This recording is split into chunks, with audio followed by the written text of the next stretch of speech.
Muling napatunayan ang epektibong presensya ng kapulisan matapos mahuli ang isang lalaking umano'y na aktuhang gumagamit ng ipinagbabawal na gamot matapos itong may report sa mga otoridad.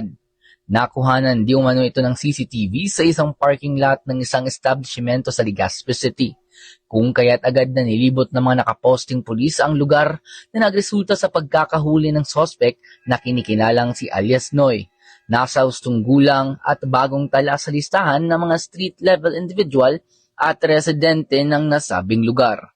Na-recover mula sa sospek ang isang rolyo ng aluminum foil, isang green na lighter, 2 pirasong nilakmukos na aluminum strip at maliit na rolyo pa ng aluminum foil.